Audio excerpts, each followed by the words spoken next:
Au nom du Père et du Fils et du Saint-Esprit, Amen. Grande joie d'être là avec vous pour ce temps de Lectio Divina. Aujourd'hui c'est Pâques, mardi de Pâques. Aujourd'hui nous sommes le 6 avril. Le Christ est ressuscité, il est vraiment ressuscité. Vraiment il est là avec nous au milieu de nous pour toujours. Jésus est avec nous pour toujours. Et en ce mardi de Pâques, la lecture d'aujourd'hui, c'est Actes des Apôtres, chapitre 2, versets 36 à 41. Que toute la maison d'Israël le sache, donc avec certitude, Dieu, le vrai Seigneur et Christ, c'est Jésus que vous avez crucifié. D'entendre cela, ils eurent le cœur transpercé. Ils dirent à Pierre et aux apôtres, Frères, que devons-nous faire? Pierre leur répondit, Répentez-vous, et que chacun de vous se fasse baptiser au nom de Jésus-Christ pour la rémission de ses péchés, et vous recevrez alors le don du Saint-Esprit, car c'est pour vous qu'est la promesse, ainsi que pour vos enfants et pour tous ceux qui sont au loin. En aussi grand nombre que le Seigneur notre Dieu les appellera, car beaucoup d'autres paroles encore il les adjurait et les exhortait. Sauvez-vous, disait-il, de cette génération dévouée. Eux, donc, accueillant sa parole, se firent baptiser. Il s'adjoignit ces jours-là environ 3000 âmes. Vous savez, ici c'est la prédication, la première prédication de Pierre. Et Pierre, ici, est en train d'annoncer à tous les Juifs qui étaient à Jérusalem, pour la fête de Pentecôte, en fait, c'était ça, le contexte. Et il y avait une multitude, une foule immense de Juifs qui habitaient à Jérusalem, qui venaient d'ailleurs. Et Pierre, avec la force de l'Esprit Saint, c'est-à-dire la force de l'Esprit de résurrection, Pierre proclame la parole, il annonce Jésus-Christ. Pour nous, Dieu veut que nous soyons remplis de l'Esprit Saint, avec cette conviction profonde dans la foi pour témoigner en Jésus-Christ. Mais on doit se laisser conduire par l'Esprit.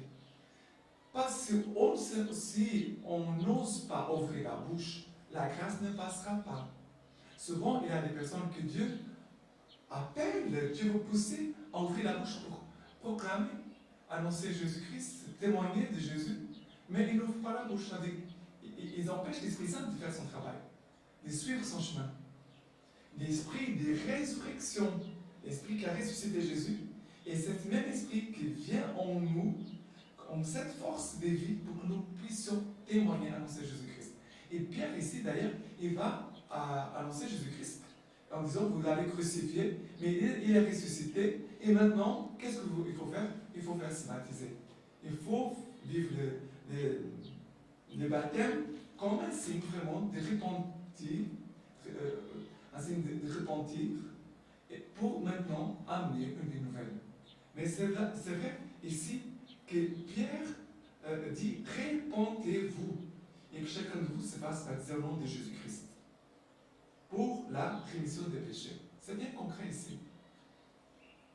Et Pierre va encore dire, sauvez-vous, disait-il, de cette génération dévouée. Ça veut dire, changez de vie, changez maintenant vos chemins, changez vos habitudes. Vivre de la vie du ressuscité nous amène à vivre autrement.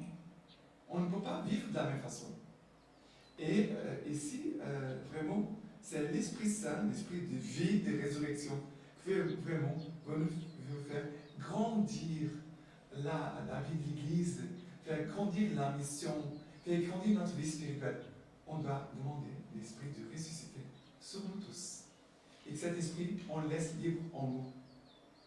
De ne pas mettre des obstacles à l'Esprit Saint, mais qu'il puisse servir de nous. Il faut avoir la foi, la confiance. Et l'Esprit Saint nous donnera sa grâce. Ok? Si Pierre n'aurait pas ouvert la bouche, il n'aurait pas eu 3000 hommes qui seraient convertis ces jours-là. Une seule prédication, 3000 conversions. Il faut demander cette grâce, vraiment, d'avoir cette puissance de l'Esprit Saint pour toucher les cœurs. Pour que chaque cœur puisse vraiment s'ouvrir à la présence de Jésus vivant et ressuscité. Ok? Première lecture. Le psaume d'aujourd'hui, c'est le psaume 33, 32. Droite est la parole du Seigneur et toute son œuvre est vérité. Il chérit la justice et le droit. De l'amour du Seigneur, la terre est pleine. Voici l'œil du Seigneur est sur ceux qui le craignent, sur ceux qui espèrent son amour, pour préserver leur âme de la mort et le faire vivre au temps de la famine. Notre âme attend le Seigneur, notre secours et bouclier, c'est lui. En lui la joie de notre cœur, en son nom de sainteté notre foi. Et après, il dit, sur nous soit ton amour, Seigneur, comme notre espoir est en toi. Sur nous soit ton amour, Seigneur, comme notre espoir est en toi. Mais, regardez le verset 4. Droite est la parole du Seigneur, et toute son œuvre est vérité. Ça veut dire, communiquer la parole. Ce temps de Pâques, c'est pour annoncer la parole. Pour que, pas la parole, c'est Jésus vivant. La parole, l'évangile, c'est Jésus vivant. Qu'on donne aux personnes, qu'on donne aux âmes. Et on doit avoir cette créativité de l'Esprit Saint pour pouvoir communiquer la parole de Dieu. Parfois, il y a des choses très simples, un message qu'on envoie, chose toute simple, qu'on envoie, voilà. Aujourd'hui, j'ai cette parole dans le cœur pour t'envoyer, pour te partager ces cadeaux, la part du Seigneur. Des choses simples. On doit communiquer la parole. Ok? Et aujourd'hui, l'évangile, c'est Jean chapitre 20, versets 11 à 18. Marie s'est tenue près du tombeau, au dehors, tout en pleurs. Or, tout en pleurant, elle se pencha vers l'intérieur du tombeau. Et elle voit deux anges, en vêtements blancs, assis là où avait reposé le corps de Jésus, l'un à la tête et l'autre aux pieds. Ceux-ci lui disent, « Femme, pourquoi pleures-tu » Elle leur dit, « Parce qu'on a enlevé mon Seigneur, et je ne sais pas où on l'a mis. » Ayant dit cela, elle se retourna, et elle voit Jésus qui se tenait là, mais elle ne savait pas que c'était Jésus. Jésus lui dit, « Femme, pourquoi pleures-tu? Qui cherches-tu » Le prenant pour les jardiniers, elle lui dit, « Seigneur, si c'est toi qui l'as emporté, dis-moi où tu l'as mis, et je l'enlèverai. » Jésus lui dit, « Marie. » Se retournant, elle lui dit en hébreu, « Rabboni », ce qui veut dire maître. Jésus lui dit, « Ne me touche pas, car je ne suis pas encore monté vers le Père, mais va trouver mes frères et dis-leur, je monte vers mon Père et votre Père, vers mon Dieu et votre Dieu. » Marie Magdala vint annoncer aux disciples, « J'ai vu le Seigneur, et qui lui a dit cela. » Alors, ici on voit Marie-Madeleine, qui va devenir l'apôtre des apôtres, la première qui va rencontrer Jésus vivant ressuscité, la première. Et à qui Jésus a confié une mission d'aller rencontrer ceux qu'elle vient de découvrir que Jésus est vivant. Et aussi les messages que Jésus l'a confiés. Allez dire à mes frères que je vais monter vers mon Père et votre Père, vers mon Dieu et votre Dieu. Mais il y a ces paroles aussi, Jésus et aussi des anges. Femme, pourquoi pleures-tu? Et c'est très important en ce temps pascal d'écouter cette parole. Qu'est-ce qui te fait pleurer? Quelle est ta tristesse? Quel est ton chagrin? Quels sont les ténèbres qui peut-être veulent t'envahir? Jésus pose une question, les anges aussi. Et aussi, Jésus va rajouter, femme, qui cherches-tu? Qui cherches-tu? C'est très important pour nous. Qu'est-ce qu'on pleure? Pourquoi on pleure? Parce que qu'est-ce que nous cherchons? Parce qu'on peut chercher des choses superficielles, des choses, ça ne sert à rien. Ou alors nous pouvons chercher des choses profondes. C'est pas Pascal, c'est pour descendre dans les choses plus profondes. Il y a des choses qu'on a entendues, des choses qu'on connaît, mais maintenant il faut descendre. Il faut descendre dans le mystère de Dieu, dans ce Jésus qui vraiment vient à notre rencontre. C'est Jésus qui vient à notre rencontre. Ce n'est pas nous qui allons à la rencontre de Jésus, c'est toujours Jésus qui a l'initiative. Jésus vivant qui vient aujourd'hui te rencontrer. Il vient de façon mystérieuse. Marie Magdala n'a pas reconnu que c'était Jésus. Et souvent Jésus vient à notre rencontre et peut-être on ne le reconnaît pas.